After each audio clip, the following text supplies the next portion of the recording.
The fourth industrial revolution has brought us closer than ever with Internet Things, machine learning, and artificial intelligence in a flawlessly connected world.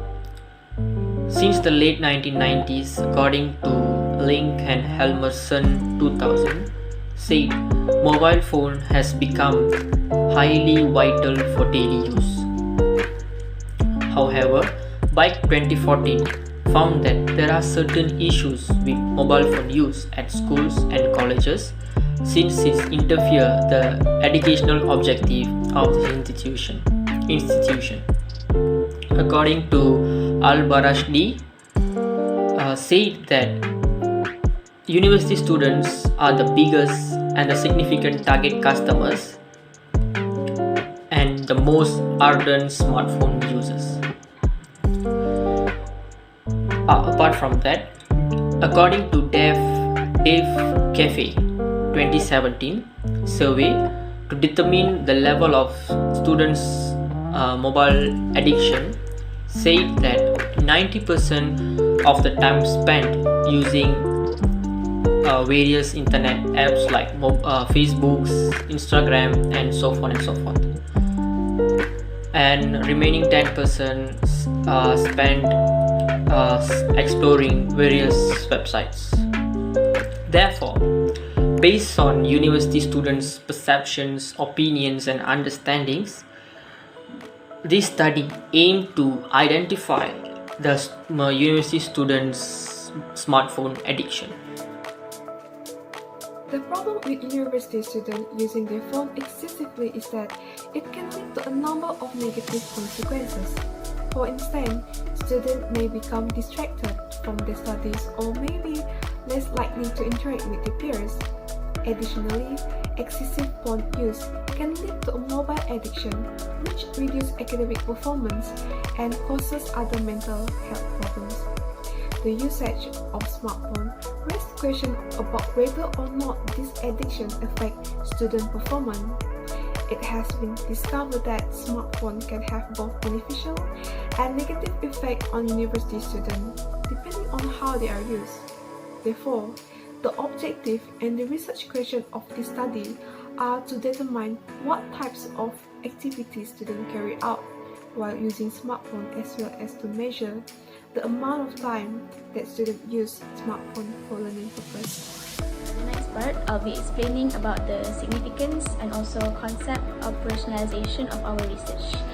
Okay, so firstly, the significance of our research is that we would like to uncover the impact of time consumption and also the type of activities that students engage in while they're using their smartphones. And the purpose of our study is to add more knowledge regarding smartphone usage in an unstudied group. In this case, we focus on UNIMA students from Year 3 International Relations. And then based on the findings and the results of our study, we will assist in developing lifelong learners by giving access to learning, which can be done by influencing learning designs and also faculty and students training that supports mobile learning options for university students. Okay, so moving on to the concept of personalization. In this study, we focus on 5 indicators, which are university students, smartphones, addiction, type of usage, and also social networking. Alright, so for university students, we define them as undergraduate students that own or that are using smartphones. This is so that we can observe how university students indulge in their smartphone usage. And for the next indicator, which is smartphones, which we define as a mobile device or a device that is capable of performing the functions of a computer. So which is basically like a device that have touch screen interface, a device that have internet access, and also an operating system that is capable of running downloaded apps, for example like Instagram and also WhatsApp. Alright, so from this idea, we will get to observe how smartphones are utilized by the university students. And then for the next indicator, which is addiction, we define them as smartphone addictions, which is actually a disorder that involves the overuse of mobile phones or devices.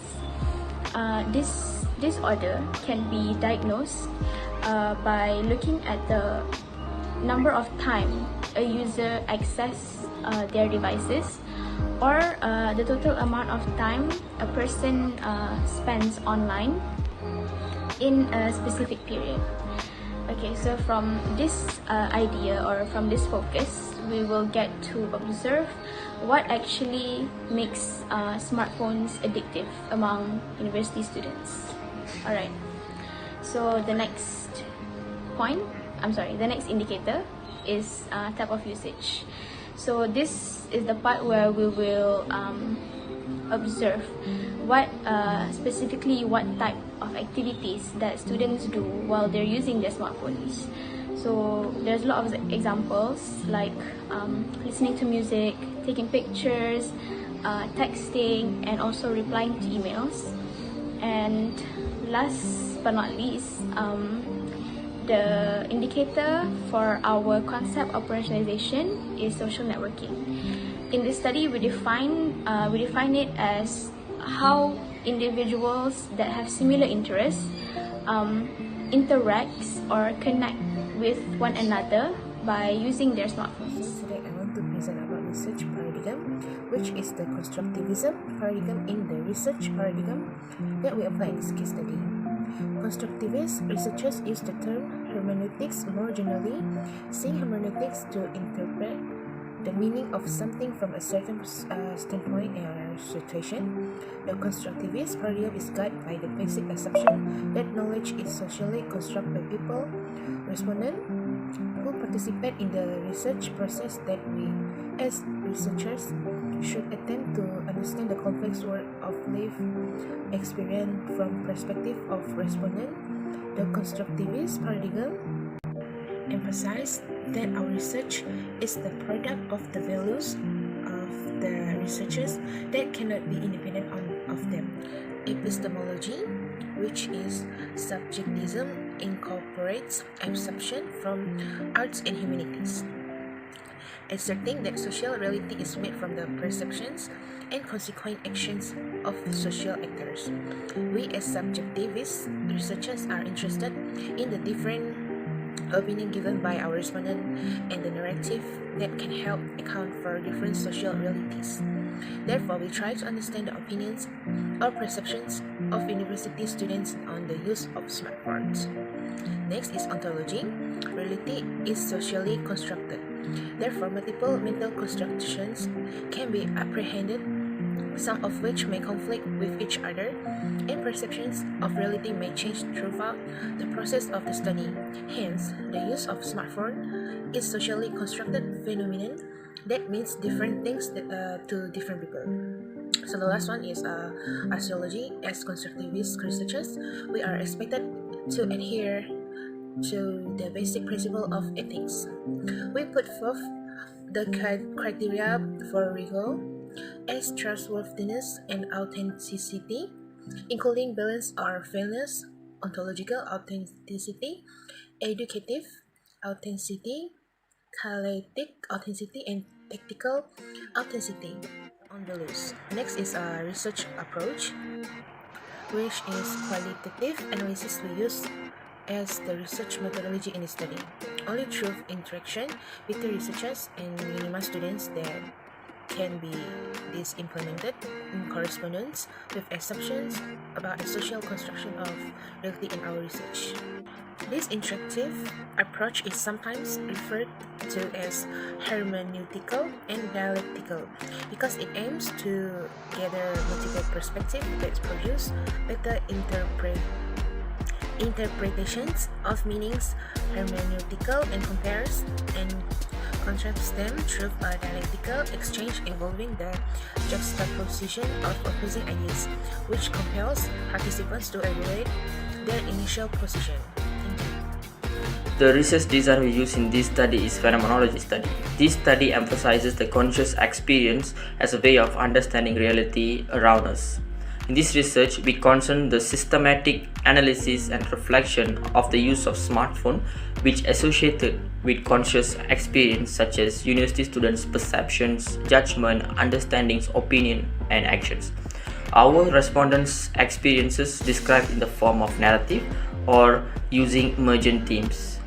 These analyses delve into themes of multiple layer of meanings while retaining the fragility and ambiguity of our respondents' experience and perceptions.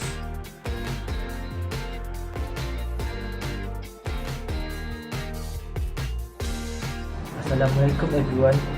The population that we choose to focus on this research is international relation year 3 students from UNIMAS. For sampling technique, we will randomly pick 27 students out of total population, which is 90 students. The reason as of why we choose this type of technique is because it's unbiased. By unbiased, what I mean is the result that we will get will not show any prejudice for or against something. Data type and data collection technique. Here, we use primary and secondary data. Survey and interview are primary data sources, while for secondary data are someone else's findings, journals, book, and website. Then, for the data collection technique, we collect data by interviewing the 27 students and sending out surveys to the target group of students to get extra information or data. We also collect information from other sources, which is the secondary data to maintain validity. Next, data analysis method. Here, we use thematic analysis, which is an inductive approach where we allow data to determine our themes. We conduct an analysis based on respondent perception and reflection with no prior assumption. Today, I will talk about the research ethics. No matter what paradigm a researcher employs, ethics in research should be a crucial component of the planning and execution of the study. In the study, the questionnaire and interview questions were constructed by the researcher and tested for face validity and content. All the details of the study were communicated to the respondents before they fill out the questionnaire and before the interview. Each respondent was given enough time to review the form and the opportunity to ask some questions before undergoing the interview process. As part of this process, each respondent was also asked to sign a consent form to confirm their agreement to participate in the study. Respondents were informed of their right to withdraw from the study. In our analysis, we have used an inductive qualitative approach to organize the data collected from our participants to answer the research questions. Using emergent coding, we have created codes and categories based on the identifier phrases and words. All 14 interviews has been compiled together and have been thoroughly analyzed to identify the common goals and themes. There were 5 questions given to each of the 14 participants. The data will be supplemented with 27 responses from third-year participants in the International Relations program. Codes and themes have been created to allow for multiple connections within the data. Nowadays, smartphones have become a part of everyone's life. People around the world have adopted this new and exciting technology as one of the most important facilities required in their everyday lives. Digital cameras, watches, video recorders, and many more devices are all replaced by smartphones. The use of mobile phone is no longer just a communication tool. It also includes internet browsing, document production and editing, and various other activities. Based on the data collected from UNIMAS students, they have stated that the use of smartphones is for researching and accessing learning materials such as e-books, journals, articles, research papers, and the e-lit platform.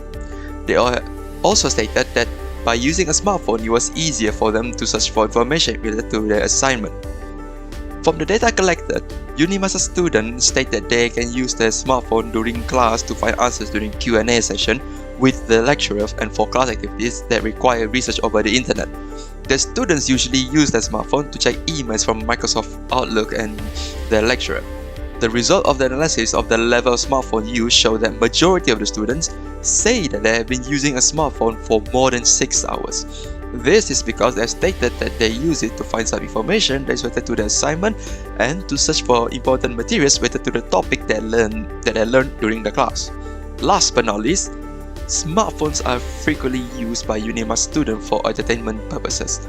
Based on the interviews, the students frequently use smartphones for entertainment, such as social media of TikTok, Facebook, Twitter, and etc. Listening to music via Spotify or YouTube, watching videos on YouTube, or streaming movies. Smartphones are also frequently used to play games. As it mentioned by the student, it is a way to let stress out. Winding down is seen as necessary to not get oneself drowned in work, and thus the entertainment are useful to heal mentally. According to Google Forms, 26 out of 27 respondents prefer to use the internet for entertainment when using their smartphones. In conclusion, a smartphone is a powerful tool and can be used for educational purposes. There are a few reasons why the use of smartphones has increased among students. First, the price of these devices has decreased, making them more affordable. In addition, the availability of data plans has also increased, making it easier for students to stay connected. Furthermore, the use of apps and social media has made these devices more essential for many students. While it is understandable that students may want to use their smartphones during class or while studying, there are numbers of reasons why this can be harmful. For one, it can lead to distraction and decreased focus. Additionally, using smartphones can lead to cheating and plagiarism. There are a few things that can be done to help reduce the use of smartphones among students. For example, lecturers can forbid the use of smartphones in the classroom.